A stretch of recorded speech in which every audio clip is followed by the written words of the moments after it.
Ya.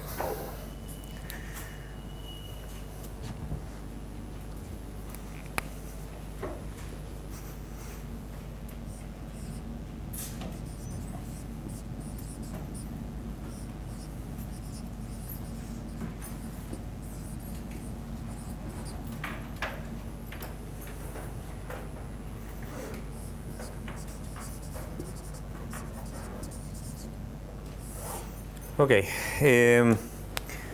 entonces vamos a seguir avanzando un poquito en las primitivas de sincronización, cada vez de un poquito más alto nivel.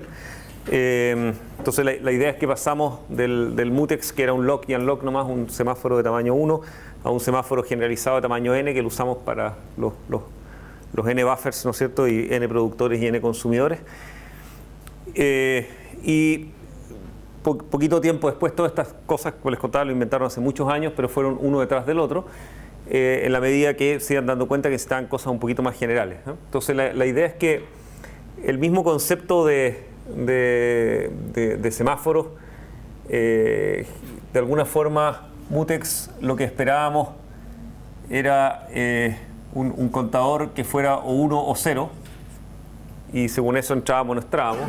Con semáforos lo que esperamos es que n sea, digamos, en este caso sería un max, digamos, que no sabemos lo que es, hasta 0, ¿no es cierto? Y generalizamos, digamos, un semáforo binario a un semáforo de tamaño n. En monitores lo que hacemos es transformar eso mismo en una condición lógica, ¿no? En el fondo, cuando yo hago lock de un mutex, lo que espero es que la llave o el mutex sea igual a 1, si ustedes quieren. Si es 0 me quedo bloqueado y espero que sea igual a 1. En el caso de los semáforos, espero que n sea mayor que 0. En el caso de los monitores, la idea es que yo pueda generalizar eso a cualquier condición lógica. O sea, yo espero que esta condición, sea cual sea true, ¿ya? Y por supuesto, implica entonces un poquito más de construcción frente a esa condición. Pero la idea es que en una función f cualquiera yo pueda decir algo así como wait, que cualquier condición que se me ocurra con and, or, etcétera, o sea, todo lo que yo pueda escribir, digamos, en lenguaje computacional, sea verdadera, ¿eh? Entonces, cuando esa condición sea falsa, yo quiero dormir y quiero quedarme bloqueado y suspendido, como hacíamos en lock y como hacíamos en P, cuando el semáforo estaba tomado. Y cuando la condición se vuelva true, yo quiero que me despierten. ¿Ok? Entonces, en el fondo, la implementación de esto no puede ser una primitiva directa. En algunos sistemas existe, pero es muy difícil de implementar bien o eficientemente una cosa así como decirle al sistema, cuando esta condición sea true, despiértame, ¿no es cierto? Porque en el fondo significa que el sistema cada cierto tiempo en alguna parte tiene que estar probando esta condición sistemáticamente, ¿ya? Entonces, en general, lo que vamos a hacer es un poco distinto a esto, y en realidad lo que vamos a hacer es tener en el fondo dos funciones, digamos, una función que es la que se va a dormir y supongo que alguien va a invocar una función que me va a despertar en algún minuto. Y en realidad lo que yo hago es una especie de if not condición, entonces wait nomás, ¿eh? Una cosa así, y G va en alguna parte a decir, bueno, if condición, ¿eh? Entonces wake up, digamos, de ese tipo, ¿ya? Es un poco la idea. O sea, estos son dos threads distintos.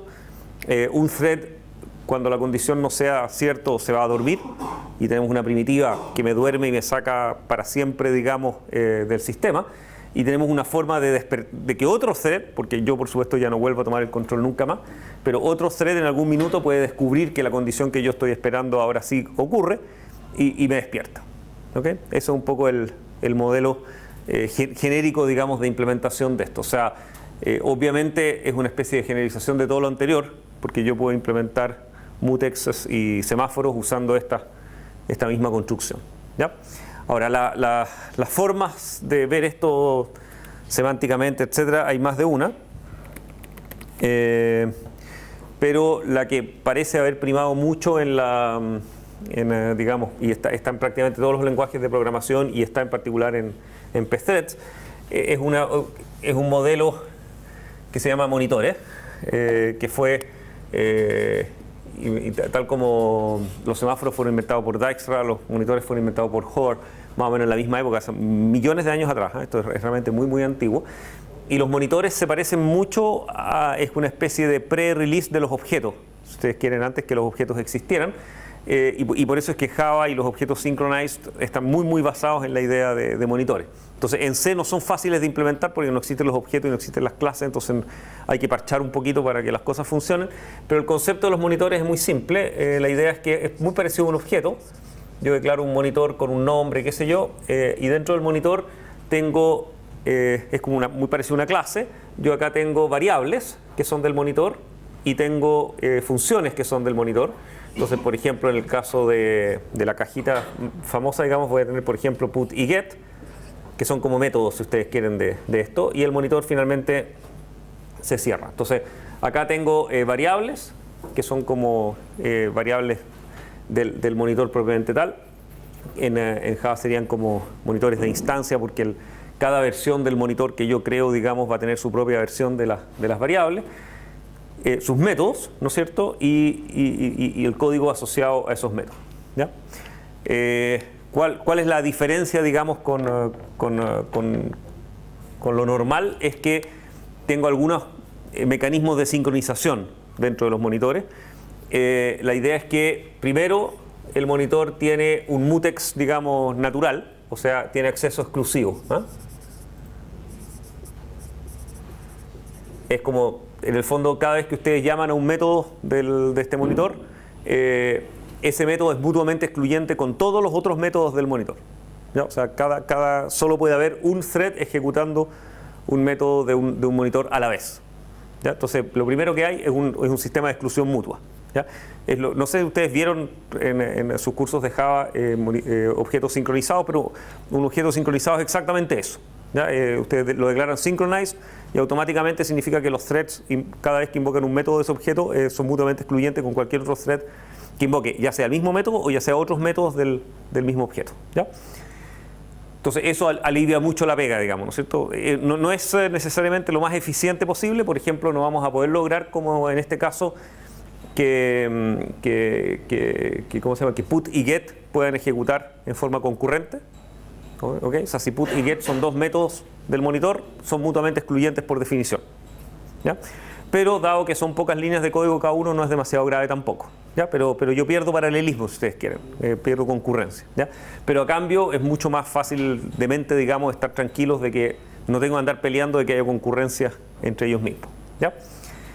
Entonces, lo primero, acceso exclusivo al monitor, y lo segundo es que voy a tener unas variables especiales que se llaman conditions, que es un tipo de dato, digamos, que yo solo puedo usar adentro de un monitor, y que es una variable de tipo condition, y la cual las variables de tipo condition no tienen valor almacenado adentro, sino que tienen dos operadores. En la jerga antigua, digamos, de monitores, yo podía decir c.wait y podía decir c.signal, ¿ya? Entonces la idea es que c.wait siempre me bloquea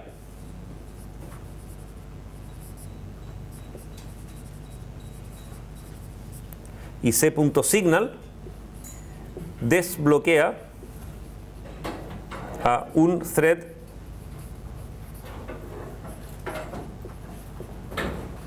bloqueado en c.wait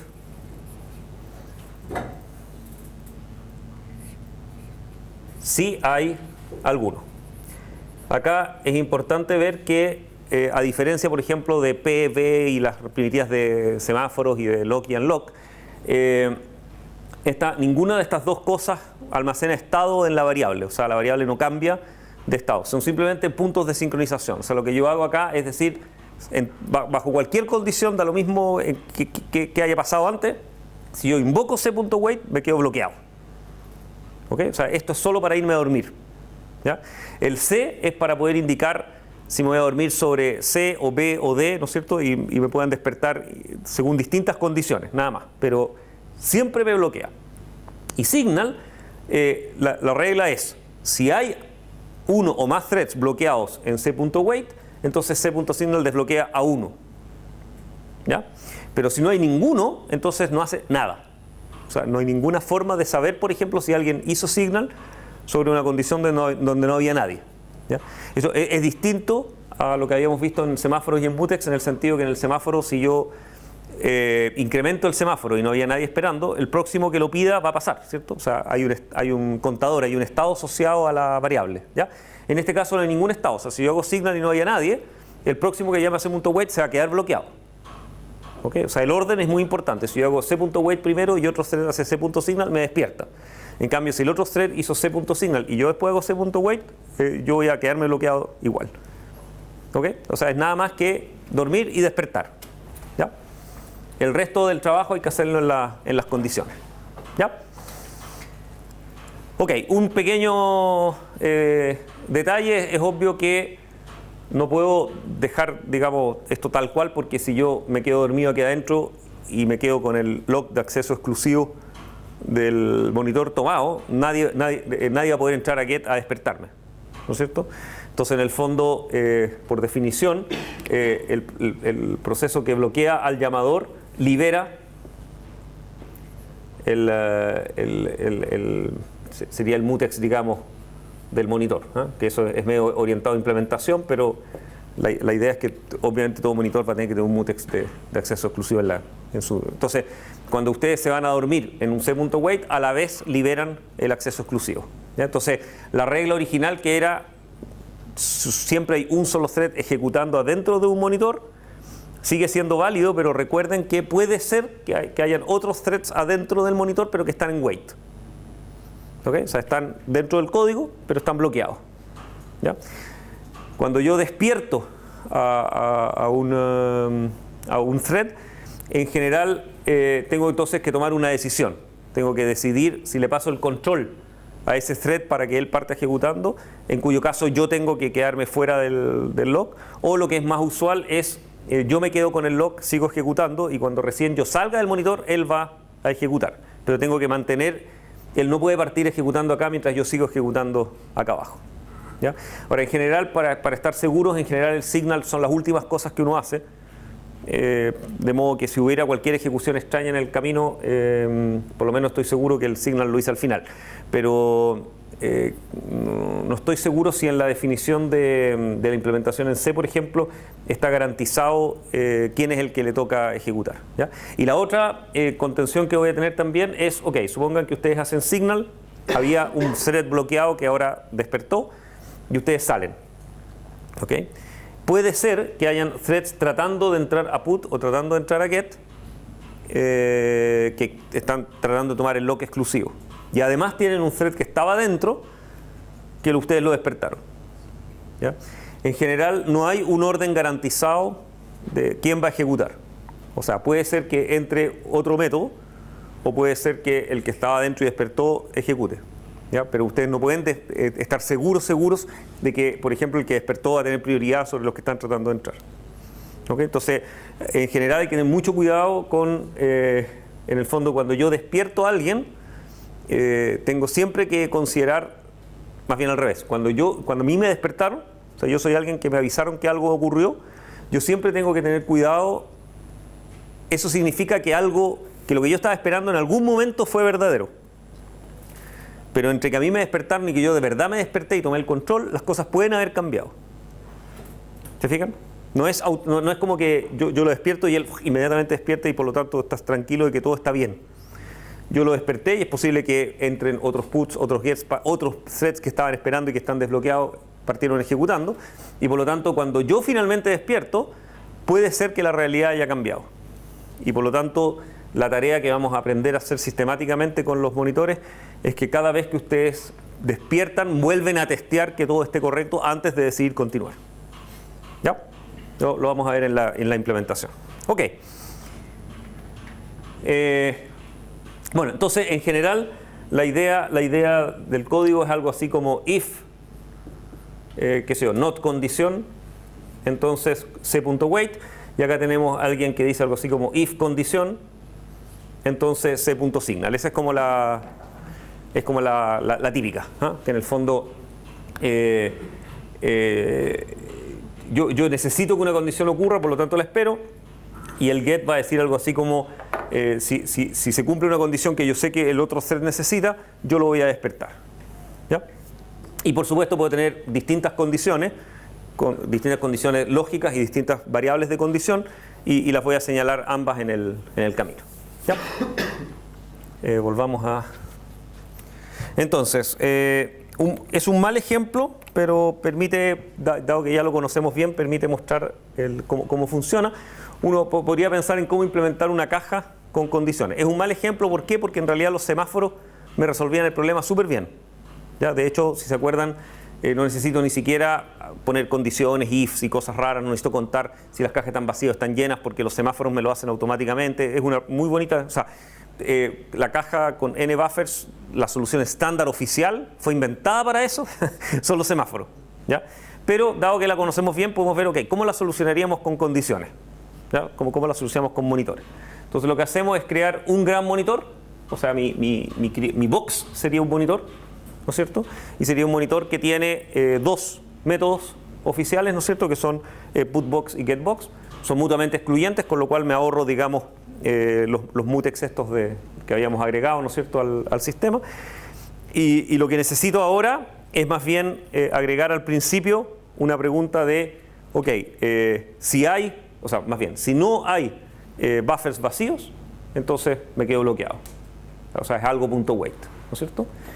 Y el get, que es el que va a generar los buffers vacíos, va a decir, ok, si ya pasé y logré escribir, o sea, logré sacar un dato y generar un buffer vacío, entonces voy a hacer siempre un buffers vacíos.signal, digamos, por si acaso alguien está esperando buffers vacíos, ¿ya? Sin embargo, tal como tengo dos semáforos, ¿no es cierto?, uno para los vacíos y el otro para los llenos, también voy a necesitar dos condiciones. ¿Okay? O sea, una es la que queda esperando el put y el otro es sobre la que queda esperando el get, ¿ya? Ya, y lo otro es que en C no existen monitores propiamente tales. Dejen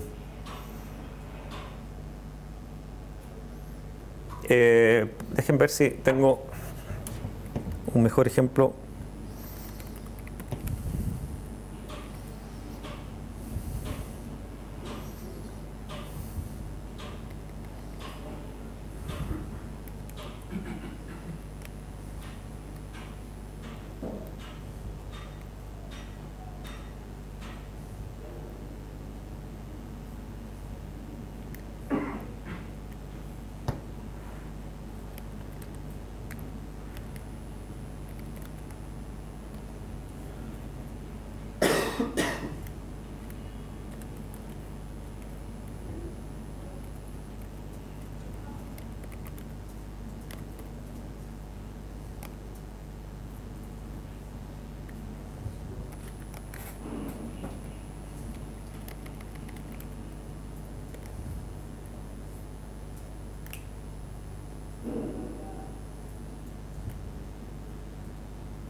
Ya, no tengo el ejemplo intermedio, así que lo vamos a escribir mejor.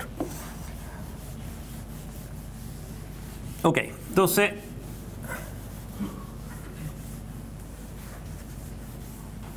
¿cómo queda mi solución actual? La idea entonces, si fuera en esta jerga de monitores propiamente tal, sería un monitor box en este caso, y vamos a tener dos variables de condición.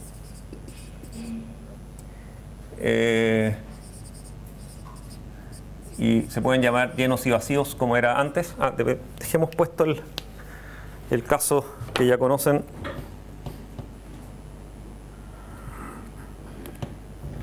de los semáforos. Vamos a mantener las mismas variables tipo el in y el out, que van a ser enteros. En este caso, en la jerga de monitores, digamos in igual 0 y out igual 0. en la jerga de monitores yo puedo inicializarlos así bonito, digamos, tipo objetos. En C, por supuesto, después vamos a tener que escribirlos de otra forma. Los semáforos los reemplazamos por condiciones.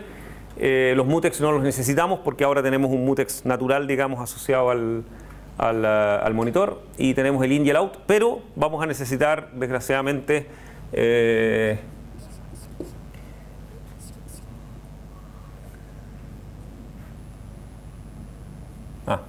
usemos la misma notación que voy a usar después, porque si no nos vamos a equivocar.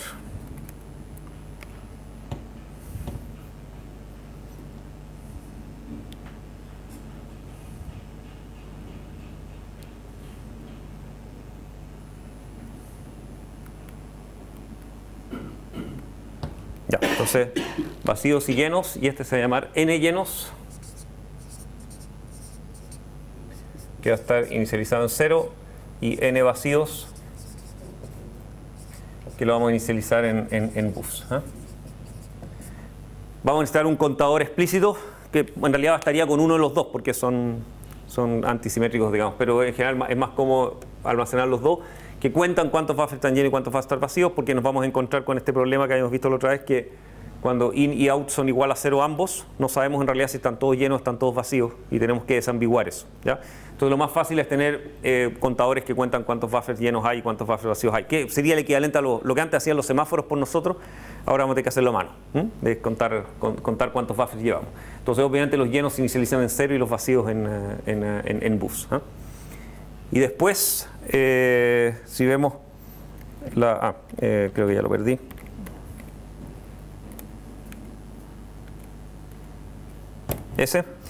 Después dejemos el put y el get acá. Ahí. Y entonces, ¿cómo quedaría put y get? Entonces, en el fondo, ¿por qué reemplazo mi semWait? SemWait lo que hacía era esperar a que hubiese buffers vacíos. ¿Ok? Entonces, en el fondo, la forma natural de escribir esto habría sido if n vacíos igual 0. Entonces vamos a usar la condición vacíos. Escribamos esto en rojo porque es la parte nueva. Diríamos vacíos.wait.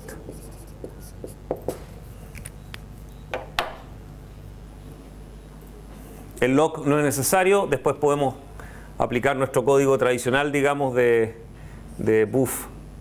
Por supuesto, necesito aquí el buff sub n buffs, etc. Entonces haríamos nuestro buff sub in igual c, in igual in más 1 módulo en buffs, el mismo código de antes. Y si somos simétricos a eso de allá, tenemos que avisar que hay un buffer lleno, y por lo tanto deberíamos hacer un llenos.signal. Y estamos acá. Ok. Y si ahora hacemos get, nos debería quedar como todo lo contrario, ¿no es cierto? If n llenos igual 0, entonces llenos.wait, y hacemos c igual buff sub out, out igual out más 1 módulo en buffs, y vacíos punto signal. Ya. Ok, entonces eliminé los parámetros y qué sé yo, pero son los mismos que tenemos allá. Entonces la idea es que mi monitor con dos métodos, ¿no es cierto?, put y get, trata de sincronizarse en función de... y me falta manejar los n vacíos y los n llenos que no estaban ahí. En el fondo, put, cada vez que escribe un dato, lo que hace es es decrementar el número de vacíos y incrementar el número de llenos. Y get, cada vez que saca un dato, entonces incrementa el número de vacíos y decrementa el número de llenos. ¿Cierto? Ya, creo que ahí estamos. Entonces, ¿cuál es la lógica? La condición que yo estoy esperando, digamos, que en este caso es la contraria, es la condición que hace que no funciona, digamos, lo que yo necesito. Entonces, n vacíos es 0, por lo tanto, yo no tengo dónde escribir mis datos y por lo tanto espero a que n vacíos sea distinto de 0. Entonces me quedo bloqueado. ¿Quién me va a despertar? Me despierta este señal de acá. ¿Quién despierta este de acá? Este señal de acá. ¿Ok? Que es el otro thread que lo va a invocar, ¿no es cierto? Y es el antisimétrico a mí, ¿no?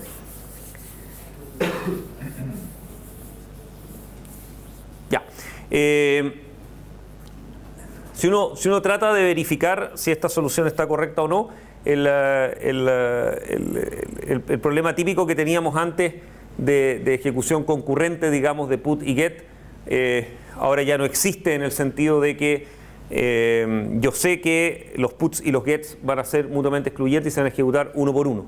¿Ya? O sea, ya no necesito revisar si este código se puede ejecutar en concurrencia con este, porque nunca van a ser concurrentes por definición. ¿Okay? O sea, tienen acceso exclusivo completo. ¿Ya? Lo que en cambio sí tengo que demostrar ahora en cuanto a correctitud es que cualquier ejecución de un put y después de un get, o de un put y después de un put, ¿no es cierto?, funcione bien. Y el problema principal son los waits.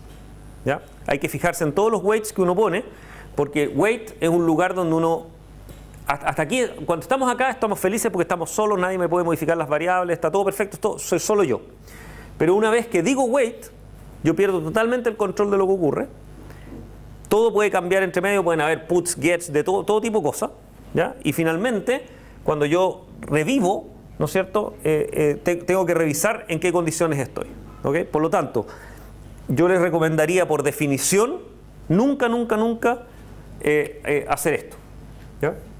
Ese if de ahí, prohíbanlo para siempre. ¿Por qué? Porque está bien, la lógica parece ser correcta, ¿no es cierto? O sea, cuando yo me quedé esperando que hubiese vacíos y este tipo de acá me despertó, porque obviamente él generó los vacíos, por lo tanto él está seguro que hay buffers vacíos en el momento de despertarme.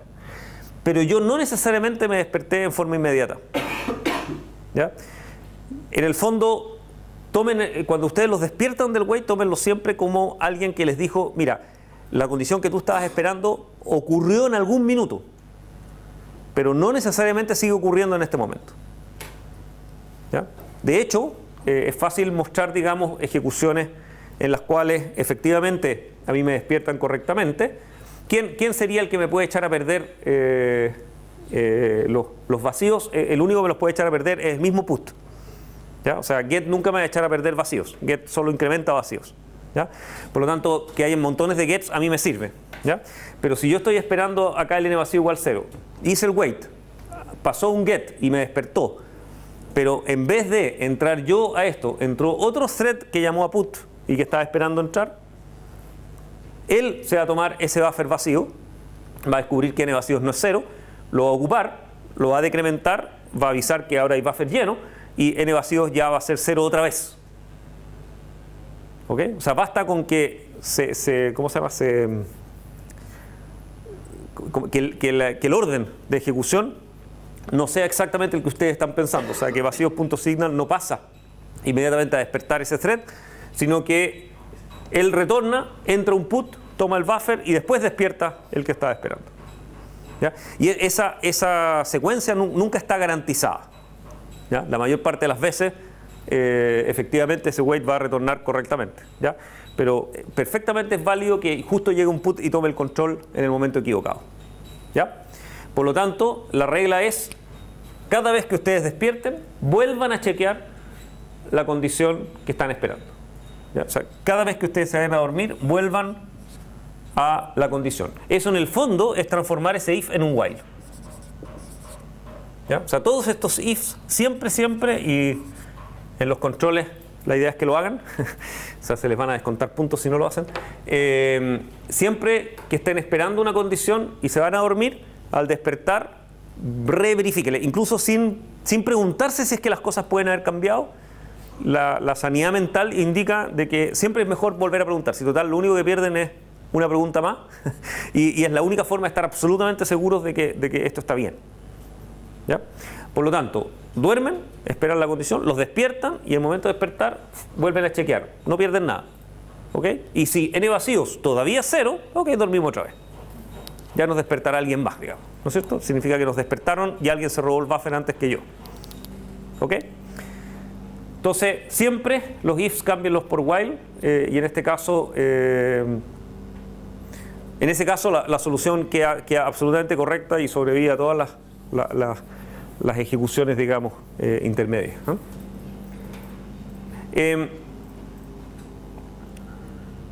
El signal uno podría haberlo hecho condicional. O sea, uno podría decir algo así, bueno, ¿para qué voy a hacer signal si no hay nadie esperando? ¿No?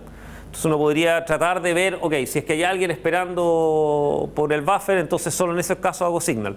Pero no hay para qué. O sea, es complicado, implicaría tener una especie de contador de cuántos, uno podría tener un contador de cuántos tipos estar haciendo wait, ¿no es cierto? En general, perder un signal espurio, digamos, innecesario, no cuesta nada y no molesta porque como no causa efecto, o sea, si yo hago signal y no haya nadie esperando, es como un no operation, eso no, es como que yo no hubiera hecho nada.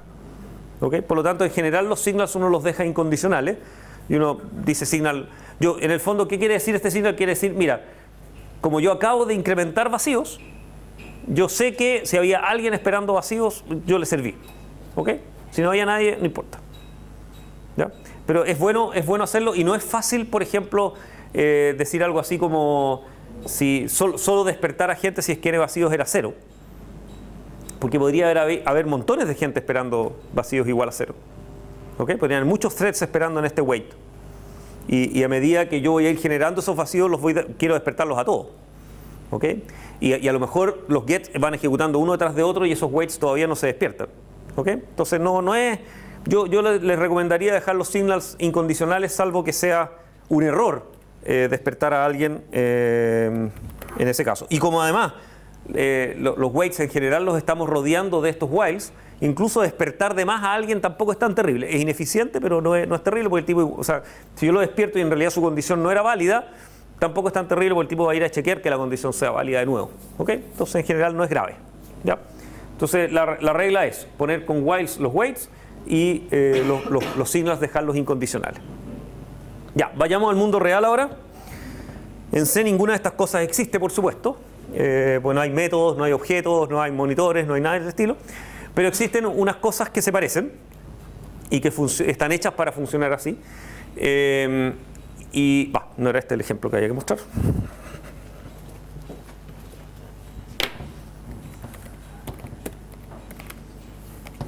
Y forman parte del pthread estándar. Veamos el punto H primero. Entonces, lo que uno hace es usar un tipo especial que se llaman condiciones, que es el pthread cond t, que tratan de parecerse a las condiciones de los monitores y son variables, digamos, que uno puede usar incondicionalmente. Sin embargo, siempre para poder usar las condiciones necesito un mutex asociado y ese mutex implementa el monitor, en el fondo, o sea, el acceso exclusivo al monitor, que como no existe en forma natural, en el fondo reemplazo el monitor por un mutex y las condiciones. ¿Ya? Y vamos a ver en las primitivas que vamos a usar, esas condiciones están asociadas a mutexes, ¿ya? No son independientes. Entonces necesito un mutex y todas las condiciones que yo quiera y esas condiciones van a estar asociadas a ese mutex. Y el resto es igual, son los contadores de n vacíos, n llenos y qué sé yo.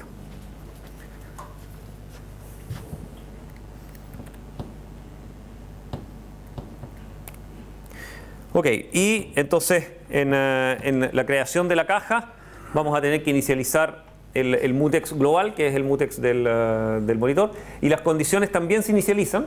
Tienen hay que declararlos digamos, hay que decirle al sistema que las inicialicen algo. También tiene unos atributos, digamos, que normalmente son null y las variables inicializadas en 0. ¿Okay? Y después put y get van a quedar de la siguiente forma. El lock del mutex lo voy a tener que hacer a mano. O sea, en el fondo, cuando un método del monitor entra, tiene que hacer lock del mutex del monitor, y cuando termina hay que hacer unlock del mutex del monitor. Igual en el caso de get, y hay que tener cuidado de hacerlo siempre, porque si ustedes hacen funciones genéricas, por ejemplo, que hacen return en la mitad, en el momento del return suelten el lock, porque si no se van a quedar con el lock tomado para siempre. O sea, hay que asegurarse que cualquier forma que tenga la función de salir tiene que soltar el lock del monitor, y eso desgraciadamente hay que hacerlo a mano nomás. Entonces toda función empieza con un lock y termina con un unlock, empieza con un lock y termina con un unlock. ¿Ya? Y acá está bien escrito, se fijan, está reemplazado el if por un while. Y entonces lo que hago es, mientras no hayan buffers vacíos donde poner mis datos, me quedo esperando la condición. Entonces existe la función wait sobre una condición, que es equivalente al condition.wait, ¿no es cierto? En este caso es una función. Le paso de argumento la condición que yo quiero esperar y, sorprendentemente, le paso un segundo argumento que ese es raro y es digamos, novedoso, que es el mutex del monitor. ¿Ya? Por ahora créanme que así funciona, después les voy a explicar por qué es obligatorio hacer eso, digamos.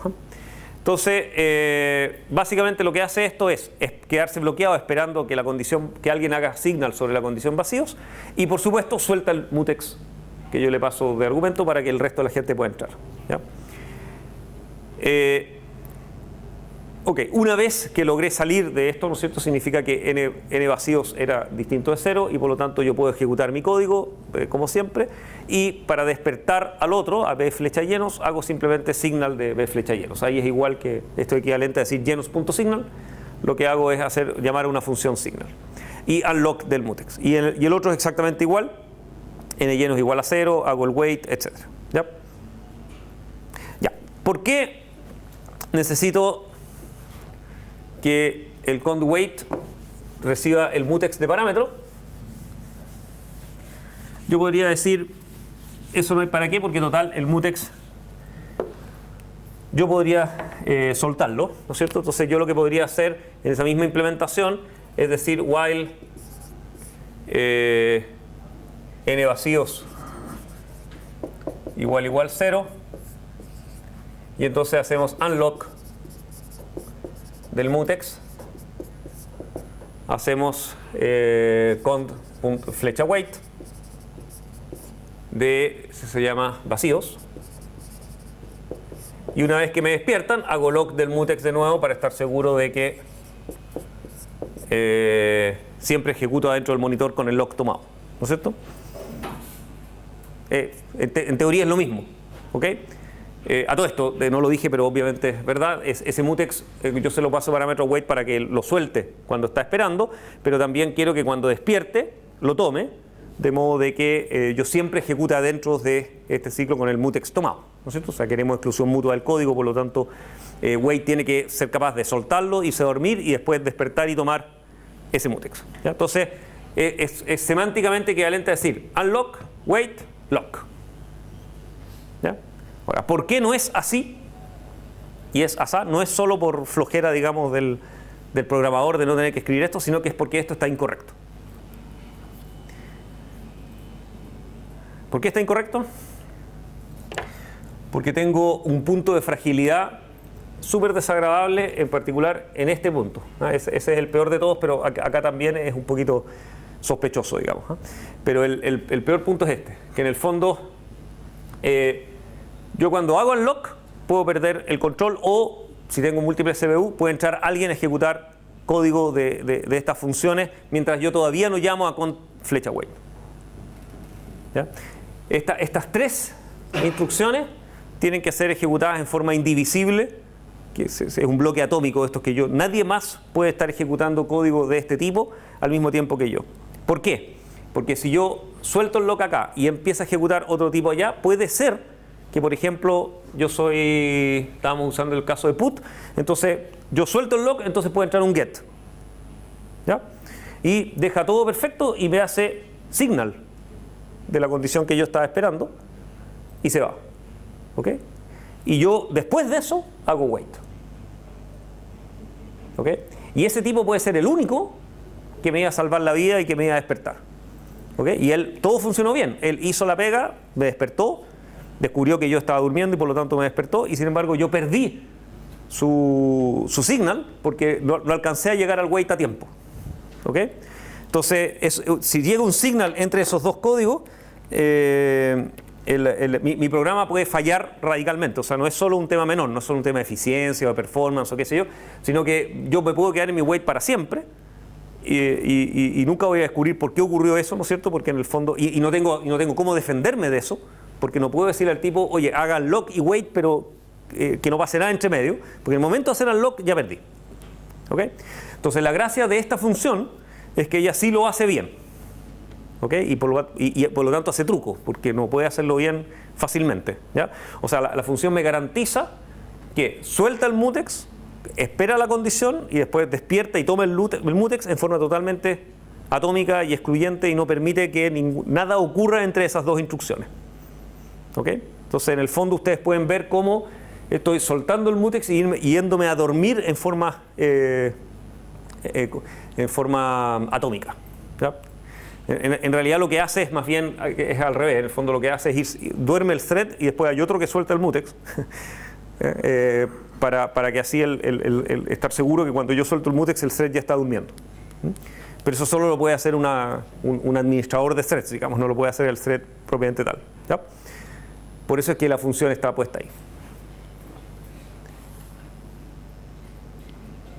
Eso.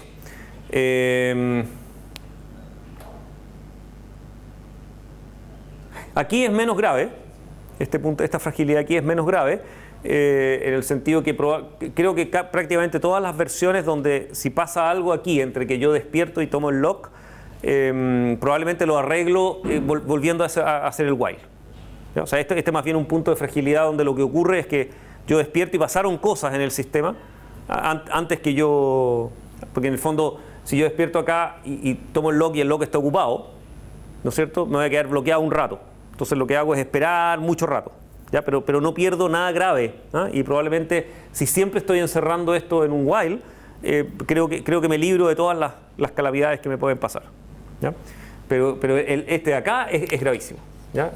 Y no tengo cómo defenderme, no hay ninguna forma de arreglar eso que no sea haciendo atómica. En el fondo lo que yo quiero es hacer primero el wait y el unlock después. Y obviamente no puedo hacerlo si es que el wait me quita el control, ¿no es cierto? Entonces la función en cambio sí puede hacerla porque es una implementación del sistema. Ya. De nuevo, esta es una mala solución, ¿no es cierto? En el sentido de que es demasiado complicada. O sea, quedó un código mucho más complicado que el de los semáforos, por ejemplo, ¿no es cierto? O sea, usar condiciones para resolver un problema de este tipo no tiene mucho sentido porque estoy poniendo mucho código para algo que los semáforos resolvían en forma natural, ¿ya? Pero es un buen ejemplo de cómo en realidad yo ahora esto de acá podría ser absolutamente cualquier cosa.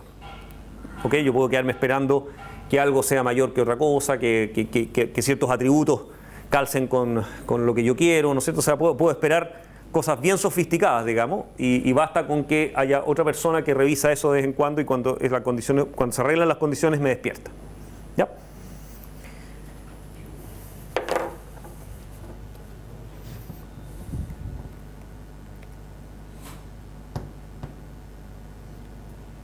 Ok.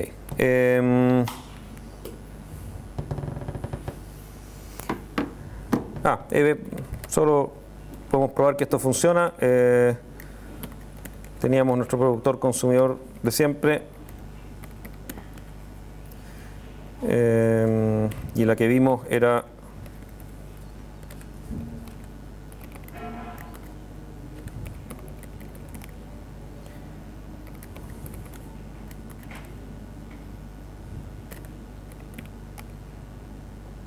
Ok. Y era básicamente es una solución correcta al problema. ¿Qué tan eficiente o ineficiente va a ser? Va a ser un poquito más ineficiente que las que habíamos visto con múltiples mutexes. Entonces,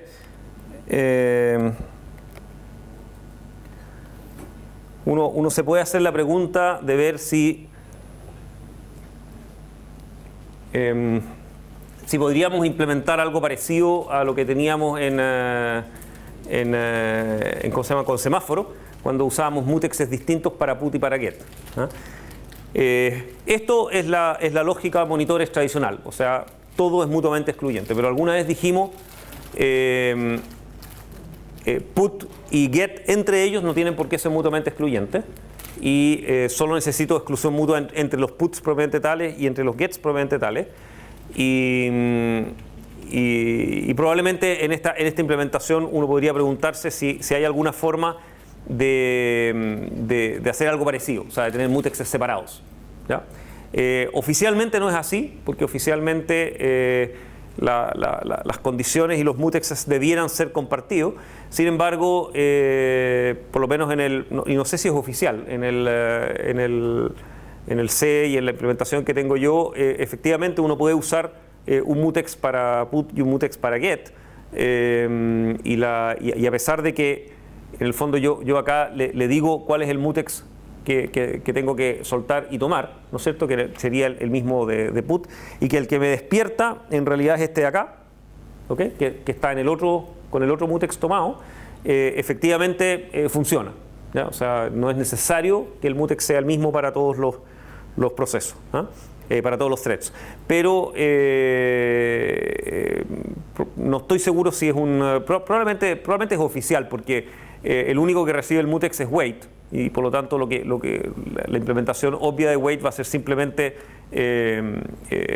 bloquearse, tomar el lock, ¿no es cierto? Hacer unlock y después tomar el lock cuando se despierta. Y da lo mismo que ese lock sea el mismo o no del que hace signal, ¿no? Así que probablemente es oficial. Pero esta es la solución estándar. La solución no estándar la tengo implementada también. Se llama dos cont. Y trata de mapear la solución que vimos para semáforos. Entonces, en el fondo, le pongo dos mutexes a la box en vez de uno, y lo que hago es tomar el lock de put y el lock de put y el lock de get y el lock de get. Y por supuesto, cuando me voy a dormir, le paso el mismo lock que hoy día tengo tomado, ¿no es cierto? Y este tipo de acá es capaz de hacerme un signal y despertarme con el lock de put tomado sin problema. Funciona bien. Sin embargo, cuando hago eso, significa que ahora sí yo puedo tener ejecución concurrente de todo este código con todo este código. Y significa que uno debería revisar si sigue siendo cierto que, por ejemplo, voy a estar haciendo preguntas, ¿no es cierto?, sobre variables al mismo tiempo que este código de acá está haciendo preguntas sobre el mismo conjunto, ¿ya? Entonces, en general hay que estar asegurándose de que no haya ninguna ejecución intermedia que no genere inconsistencia, ¿ah? Y antes con in y con out podíamos demostrar que era totalmente distintas las variables que usamos. Aquí no es tan obvio, porque en particular los contadores, el n llenos y el n vacíos, son los mismos. Y a pesar de que normalmente decir n llenos más se implementa como una operación atómica e indivisible, no es obligatoriamente así, ¿no? O sea, perfectamente podríamos tener una situación de inconsistencia por el hecho que un thread al mismo tiempo está haciendo n llenos más, mientras otro thread está haciendo al mismo tiempo n llenos menos. ¿Ya? En general, en las ejecuciones que yo he probado nunca he encontrado errores, pero yo diría que esto no está, es riesgoso, es el tipo de código que uno no querría someter a estrés con muchos procesadores, por ejemplo, donde tengo realmente la probabilidad de que alguien esté sumando y restando la misma variable al mismo tiempo. No es obvio de que eso siempre vaya a funcionar y que la variable tenga el resultado que ustedes creen. Hasta acá no he logrado que se caiga, pero tengo la sensación de que no es un muy bonito ejemplo. Pero sí, por lo menos, no estoy obligado a usar el mismo lock en las dos partes. Ok.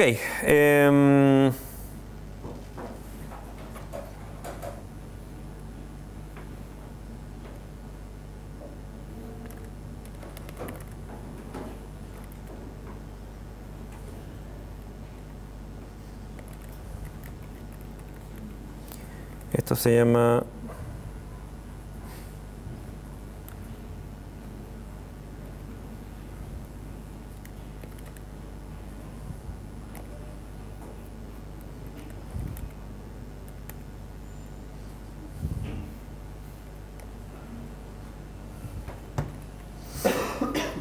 Ok, un montón de ejercicios clásicos de sincronización son, una vez que tengo las tres primitivas que hemos visto, tenemos lock, tenemos, o sea, mutexes en el fondo, ¿cierto? Semáforos y tenemos monitores que en el caso de Pthread son más bien condiciones.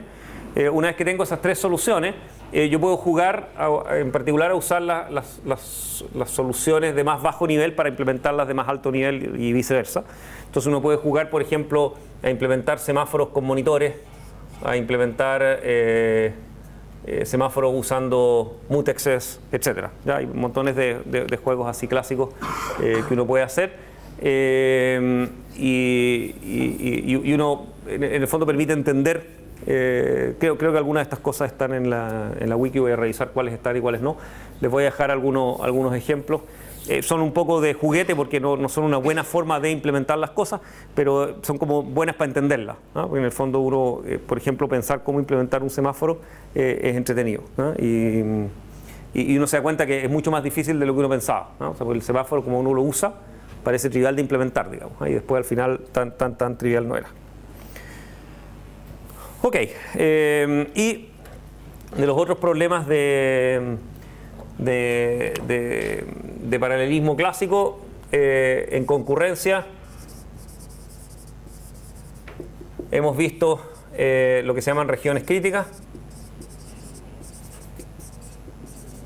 que son básicamente problemas de exclusión mutua, ¿no es cierto? O sea, yo requiero que ciertas zonas del código se ejecuten en forma exclusiva con otras, porque si se ejecutan al mismo tiempo es un desastre, ¿eh? Y hemos estado tratando de lidiar con eso.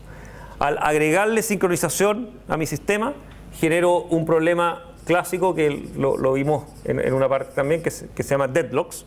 Un deadlock es básicamente cuando todos los procesos están esperando que otro haga algo y ese otro al que estoy esperando está esperando que otro haga algo y finalmente esa secuencia de dependencia es un ciclo. ¿Okay? Y eso se llama un deadlock, que es como un abrazo mortal, en el fondo es un lock que nunca se va a resolver por definición porque están todos esperando que otro haga algo que no va a hacer, ¿eh? El ejemplo típico que se usa en todos los libros de ¿cómo se llama? De computación para mapear esto es el caso de las esquinas estas y con tráfico de autos, ¿no es cierto? Donde tengo una cuadra así cuadrada muy bonita, donde yo tengo autos que están acá esperando cruzar y no está muy bien hecho mi dibujo.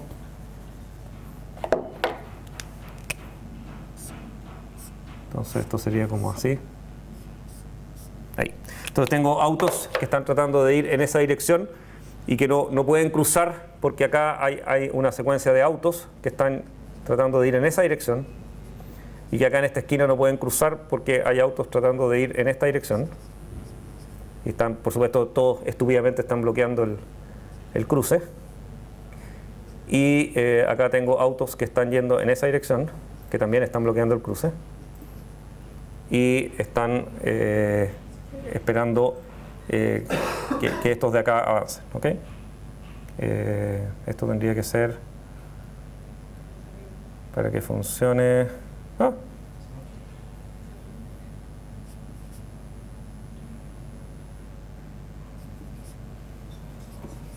No, porque ahí se me desbloquea.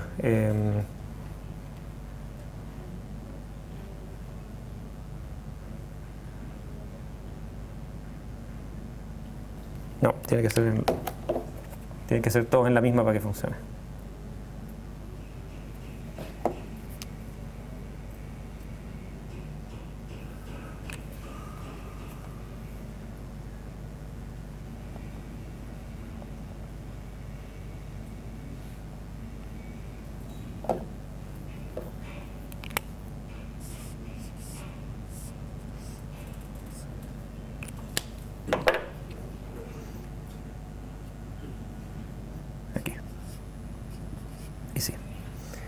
Entonces, en el fondo, ellos tienen que estar tapando el tránsito para que al mismo tiempo no puedan avanzar.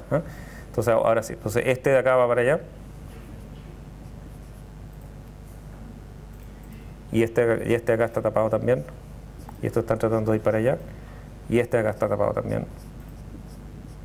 Y estos están tratando de ir para allá. ¿No es cierto? Entonces, en el fondo, este no puede pasar, este no puede pasar, este no puede pasar y este no puede pasar. Y todos están pacientemente esperando que el tráfico avance en la intersección, ¿no es cierto? Pero, y si se fijan localmente, no es fácil darse cuenta de que ustedes están en un deadlock, salvo por el hecho de que nada se va a mover durante días y días y días. Pero cuando ustedes están mirando esto, localmente da la sensación que están esperando algo razonable, están esperando que los autos avancen.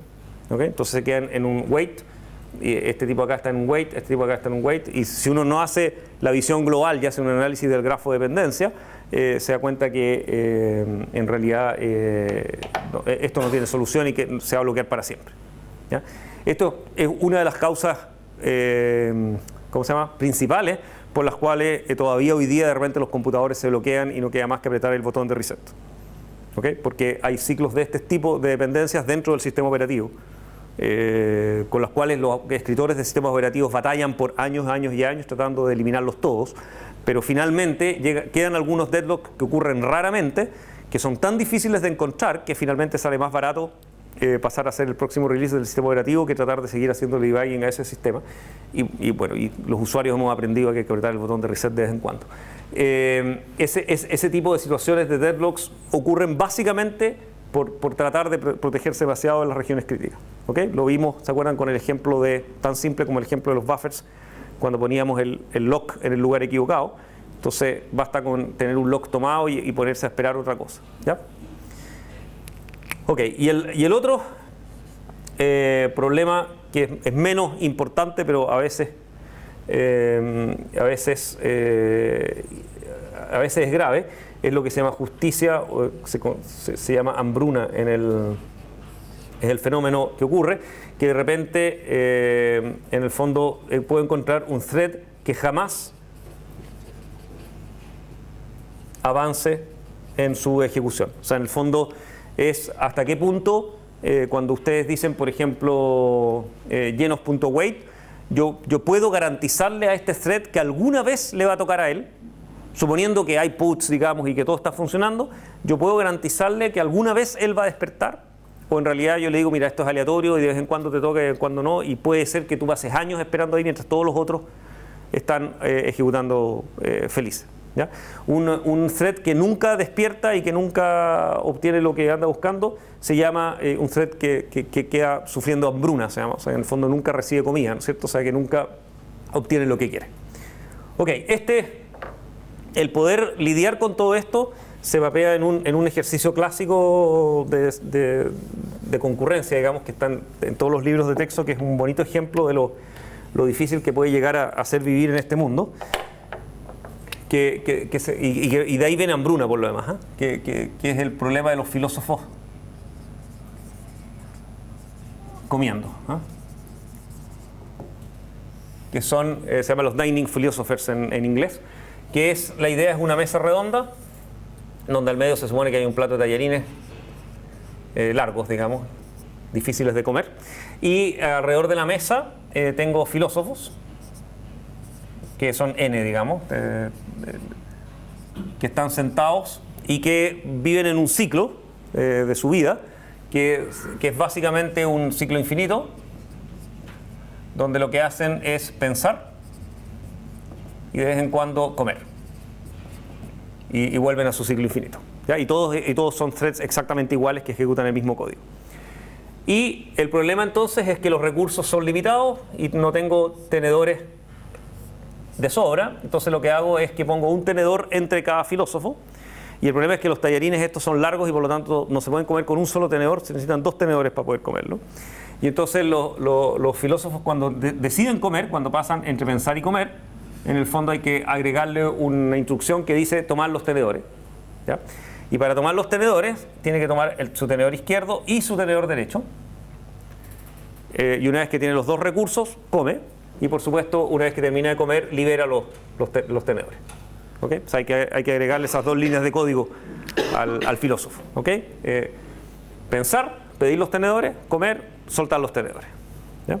Bueno, y la implementación naif de esto, digamos, sería que los tenedores fueran un mutex, ¿no es cierto? Total tenedor es 0,1, digamos, ¿no es cierto? O sea, o está o no está. Por lo tanto, igual que la llave que habíamos utilizado. Y por lo tanto, la implementación trivial es pensar, lock del tenedor izquierdo, lock del tenedor derecho, comer, unlock del tenedor izquierdo, unlock del tenedor derecho y volver al ciclo. ¿Ya? Bueno, y esa es una clásica solución que si ustedes la implementan, de hecho tengo una pequeña implementación de referencia en el código del curso, y si ustedes la ejecutan, no cuesta demasiado que finalmente caiga un deadlock. ¿Ya? ¿Cuál es el deadlock?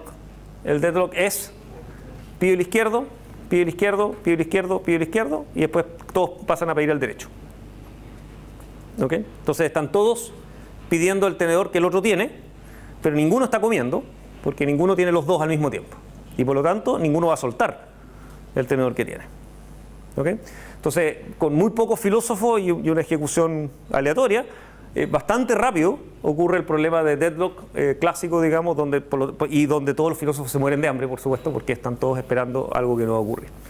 Entonces, la primera etapa de los filósofos es encontrar una solución libre de deadlocks, sin deadlocks. ¿Ya? Esa no es tan difícil. ¿Ya? No es tan difícil. Al final lo que hay que hacer para que esto funcione bien, en el fondo, y es una regla clásica de toda programación concurrente, es nunca tomen, o sea, si ustedes necesitan n recursos, nunca tomen el recurso 1, 2, 3, 4, 5 y n y después ejecuten. ¿Ya? Porque esa es una forma clásica de generar deadlocks, digamos, entre la gente que está pidiendo recursos, porque en el fondo ustedes empiezan a bloquear recursos antes de utilizarlos. ¿Okay? Entonces la solución al problema siempre es transformar esos dos locks en un lock común. ¿Okay? En el fondo es estos dos tienen un lock que los asocia, y es como hacer un lock de dos llaves al mismo tiempo. O sea, yo no tomo la primera llave sin haber tomado la segunda. ¿Ya? Y eso con condiciones y esas cosas, con locks puros no es fácil, pero con condiciones lo puedo hacer. Entonces, en el fondo digo, si los dos semáforos están libres, tomo un lock que hace que nadie más los puede tomar, pero nunca lo hago, y con monitores y esas cosas se puede hacer. Ya hay una buena solución sin deadlocks. Sin embargo, mucho más difícil es encontrar una solución justa. ¿Qué quiere decir justa? Que todos los filósofos coman en forma igualitaria. ¿Ya? Generalmente la solución sin deadlocks les va a generar casi por naturaleza que uno normalmente, si son pares, normalmente es la mitad de los filósofos come todo rápidamente y mueren, porque terminan su ejecución si es que tienen un ciclo máximo de ejecución, y recién ahí los otros filósofos empiezan a comer. ¿Ya? Es súper difícil, o sea, más bien implica trabajar a mano el generar una solución donde todos los filósofos coman en forma igualitaria. ¿Ya? Es nada más que por construcción, ¿no es cierto? O sea, si yo estoy haciendo locks, lo más usual es que se forman así como pareja, o sea que estos dos, sobre todo en la solución par, estos dos están comiendo, soltando, comiendo, soltando, comiendo, soltando, y estos de acá, por razones de interleave de la ejecución, se mueran más. Y de vez en cuando comen, pero comen mucho menos que los otros. ¿Okay? Entonces lograr una solución justa es un problema, de hecho no lo vamos a ver en el curso porque recuérdenlo nomás, digamos, de que en general lograr soluciones sin deadlocks, eficientes, qué sé yo, no es demasiado difícil. Digamos, ya es una batalla, pero no es terrible, y la pueden ganar. Pero hacer una solución justa en general implica esquemas mucho más complicados de administración de recursos. La solución estándar es injusta. Y por lo tanto recuerden que van a tener filósofos copiando más que los otros. Ok, dejen ver si...